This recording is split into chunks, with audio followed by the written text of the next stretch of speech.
Hello दोस्तों, आप सभी का स्वागत है हमारे यूट्यूब चैनल एसएससी कोचिंग पे।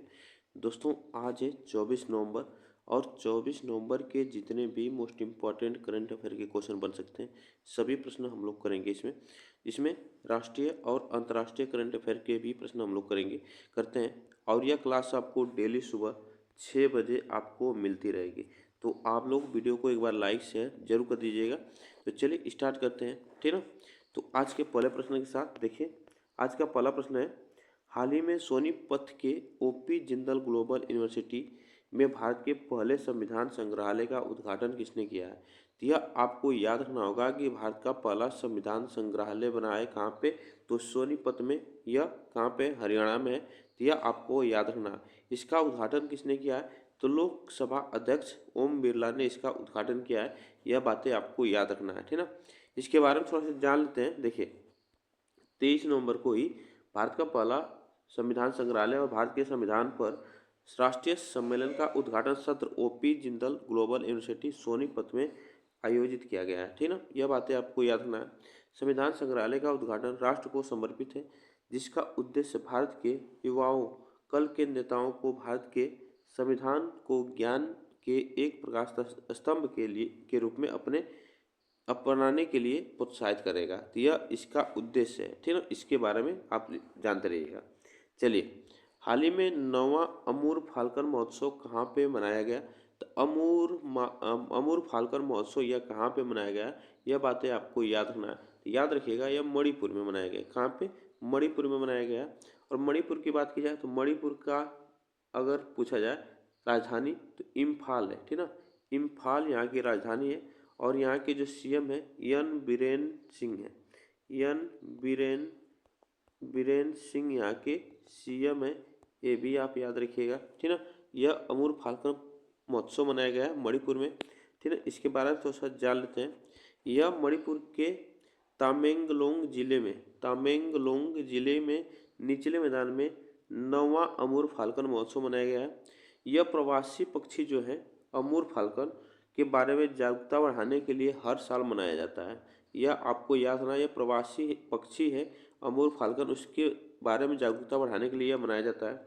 इस कार्यक्रम का आयोजन तामेंगलोंग के जिला प्रशासन, राज्य वन विभाग और तामेंगलोंग के रेन फॉरेस्ट क्लब द्वारा किया गया है। इसका आयोजन किया गया है, ठीक ना। यह बातें आप याद रखिएगा। चलिए आगे चलते हैं। भारत और किस देश के बीच सैन्य विमानों के लिए हवा में ईंधन भरने के लिए समझौता हुआ है। तो यह भारत से जो सैन्य विमान है उसके लिए ईंधन हवा में ही ईंधन भरने के लिए समझौता हुआ है। तो वह ऑस्ट्रेलिया के साथ हुआ है। किसके साथ, ऑस्ट्रेलिया के साथ हुआ है। यह बातें आपको याद रखना है, यहाँ पे प्रश्न पूछा जा सकता है। अगर बात की जाए ऑस्ट्रेलिया के साथ कौन सा सैन्य अभ्यास होता है, तो वो आप याद रखिएगा, Astra Hind. Astra Astra Hind Astra Hind यह सैन्य अभ्यास होता है। ये भी आप याद रखिएगा, ठीक ना। अगर ऑस्ट्रेलिया के राष्ट्रपति के बारे में पूछा जाए तो एंथनी अल्बानी है। एंथनी अल्बानी यहाँ के राष्ट्रपति हैं। ये भी आपको याद है, एंथनी अल्बानी यहाँ के राष्ट्रपति हैं और यहाँ की राजधानी कैनबरा है, ठीक ना। इतनी बातें आप याद रखिएगा। चलिए आगे चलते हैं।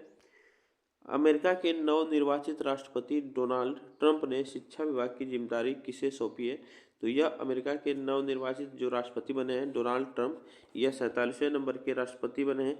ये भी आप याद रखिएगा। इससे पहले 45वें नंबर पे बने थे, ये भी आप याद रखिएगा। और इससे पहले 46वें नंबर के राष्ट्रपति कौन कौन थे, वह जो बाइडन थे। ये भी आप याद रखिएगा, यहाँ से प्रश्न बन सकता है एग्जाम में। तो यह शिक्षा विभाग के बारे में पूछा गया है। यहाँ से ऑप्शन कौन सा सही होगा, तो लिंडा मैकमोहन यह यहाँ के शिक्षा विभाग के जिम्मेदारी संभालेंगे। ये भी आप याद रखिएगा। और इससे संबंधित अमेरिका से प्रश्न पूछा जा सकता है। देखिए, अमेरिका के ऊर्जा विभाग के बारे में पूछा जाए तो यह इसकी नियुक्ति इसे किसे नए प्रमुख के रूप में नियुक्त किया गया, तो क्रिस राइट को नियुक्त किया गया। व्हाइट हाउस के संचार प्रमुख पद के लिए किसे नियुक्त किया गया, तो स्टीवन चेउंग को नियुक्त किया गया। व्हाइट हाउस प्रेस सचिव के रूप में तो कैरोलिन लेविट को नियुक्त किया गया है। ये भी आप याद रखिएगा, ठीक है। यहाँ से प्रश्न बन सकता है। संयुक्त राज्य अमेरिका के नवनिर्वाचित राष्ट्रपति डोनाल्ड ट्रंप ने किस राष्ट्रीय खुफिया निर्देशक नियुक्त किया गया? तो खुफिया निर्देशक नियुक्त किया गया तुलसी गरबार्ड को नियुक्त किया गया। ये भी आप याद रखिएगा, ठीक ना। चलिए आगे चलते हैं नेक्स्ट क्वेश्चन पे। देखिए नेक्स्ट क्वेश्चन है, संयुक्त राष्ट्र द्वारा जलवायु सलाहकार का वैश्विक ब्रांड एम्बेसडर किससे नियुक्त किया गया? यह जलवायु सलाहकार जो है, जो संयुक्त राष्ट्र जो है COP29 के ब्रांड एम्बेसडर की बात की जाए तो पंजाबी रैपर शुभ को यह एम्बेसडर बनाया गया है। ये भी आप याद रखिएगा, यहाँ से प्रश्न बन सकता है। यह पंजाबी, और इसका आयोजन अभी हाल ही में किया गया है COP29 का। यह कहाँ पे किया गया है? तो अजरबैजान बाकू में, अजरबैजान बाकू में किया गया। बाकू, अजरबैजान के बाकू शहर में यह किया गया है इसका आयोजन। ये भी आप याद रखिएगा। चलिए आगे चलते हैं नेक्स्ट क्वेश्चन पे। हाल ही में जारी सतत व्यापक सूचकांक 2024 में कौन शीर्ष पर आया? तो 2024 में कौन शीर्ष पर आया? तो यह याद रखिएगा, न्यूजीलैंड शीर्ष पर आया, ठीक ना। अगर पूछे जाए दूसरे नंबर पर कौन रहा है, तो दूसरे नंबर पर यह यूनाइटेड किंगडम रहा है दूसरे नंबर पर। तीसरे नंबर पर ऑस्ट्रेलिया रहा है। अगर भारत का स्थान पूछा जाए तो भारत का स्थान 23वें नंबर पर था। 24 अंक के साथ भारत 23वें नंबर पर था। ये भी आप याद रखिएगा, ठीक ना। यहाँ से प्रश्न पूछा जा सकता है। चलिए आगे चलते हैं नेक्स्ट क्वेश्चन पे। हाल ही में भारतीय सेवा अध्यक्ष उपेंद्र द्विवेदी को किस देश की सेना द्वारा मानद जनरल रैंक प्रदान की गई?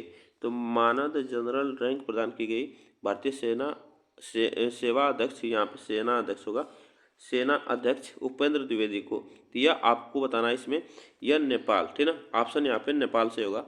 नेपाल की राजधानी काठमांडू है, ये भी आप याद रखिएगा।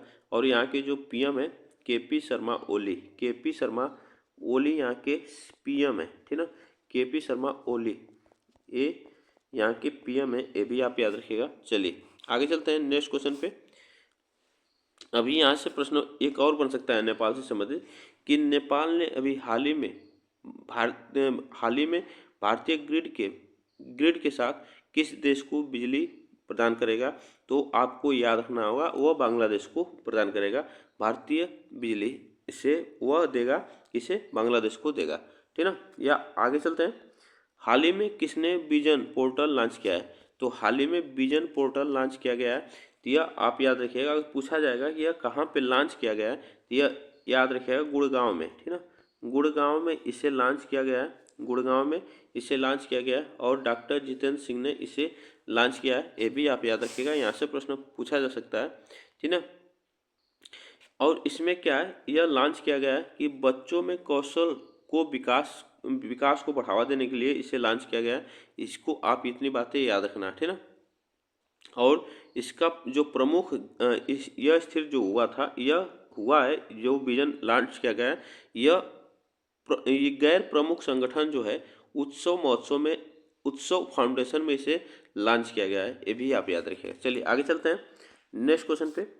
हाल ही में किसने दिल्ली सोलर पोर्टल लॉन्च किया है? तो दिल्ली सोलर पोर्टल लॉन्च किया है, तो यह याद रखिएगा कि यह आतिशी मार्लेना ने लॉन्च किया। दिल्ली सरकार की मुख्यमंत्री हैं, ये भी आप याद रखिएगा, दिल्ली की मुख्यमंत्री हैं। दिल्ली सोलर प्लांट लॉन्च किए हैं, जिससे कि 750 मेगावाट बिजली पैदा होगी, ठीक ना। मेगावाट बिजली पैदा होगी, और इसमें 400 से अधिक यूनिट यूज करने वाले उपभोक्ता को सब्सिडी दी जाएगी, ठीक ना। ये भी बात आप याद रखिएगा। आगे चलते हैं नेक्स्ट क्वेश्चन पे। हाल ही में किस महिला क्रिकेटर के सम्मान में ईडन गार्डन स्टेडियम में एक स्टैंड का नाम रखा गया है? तो एक स्टेडियम का नाम रखा गया है, यह झूलन गोस्वामी के नाम पर ईडन गार्डन में स्टेडियम में नाम रखा गया है। ये भी आप याद रखिएगा, ठीक ना। आगे चलते हैं नेक्स्ट क्वेश्चन पे। हाल ही में बांग्लादेश के नवगठित चुनाव आयुक्त अध्यक्ष किससे बनाया गया है? तो यह बांग्लादेश के, आप याद रखिएगा, यहाँ से प्रश्न पूछा जा सकता है कि वर्तमान में यह कार्यभार प्रधानमंत्री का कौन संभाल रहे हैं? तो यह मोहम्मद यूनुस, ठीक ना। मोहम्मद यूनुस जो हैं, यह यहाँ के कार्यभार संभाल रहे हैं पीएम के। यह ऑप्शन यहाँ पे जो से होगा, यह आयोग का अध्यक्ष नियुक्त किया गया है नवगठित चुनाव का। ये MM नासिरुद्दीन को चुना गया है। आगे चलते हैं। हाल ही में ICC ने किस देश के प्रधानमंत्री के खिलाफ अरेस्ट वारंट जारी किया है? तो अभी हाल ही में यह अरेस्ट वारंट जारी किया गया है। ICC का फुल फॉर्म पूछा जाए तो इसके बारे में भी आप लोग जान जाइएगा कि इंटरनेशनल क्रिमिनल कोर्ट इसके बारे में अभी हम लोग देखेंगे। तो यह ऑप्शन यहाँ पे जैसे होगा, ये इजराइल के प्रधानमंत्री के बारे में बात की गई है, ठीक ना। देखिए, इजराइल के प्रधानमंत्री जो हैं बेंजामिन नेतन्याहू के खिलाफ अरेस्ट वारंट जारी किया गया है। ICC यानी इंटरनेशनल क्रिमिनल कोर्ट जो है बेंजामिन नेतन्याहू के साथ साथ पूर्व रक्षा मंत्री योआव गैलेट और हमास के सैनिक कमांडर मोहम्मद देफ के खिलाफ गिरफ्तारी वारंट जारी किया है। यह बातें आपको याद रखना है। और इंटरनेशनल क्रिमिनल कोर्ट के इस फैसले का फ्रांस, नॉर्वे सहित कई देशों ने समर्थन भी किया है। तो यह बातें आपको याद रखना होगा। तो आज के लिए बस हम लोग इतने ही प्रश्न करेंगे। तब तक के लिए थैंक यू सो मच आप सभी को। और यह क्लास आपको डेली सुबह 6 बजे यहाँ पे मिलती रहेगी। तब तक के लिए थैंक यू सो मच। आप लोग चैनल को सब्सक्राइब कर लीजिए जिससे कि आपको डेली का करंट अफेयर यहाँ पे सुबह 6 बजे मिलती रहेगी। तब तक के लिए थैंक यू सो मच आप सभी को।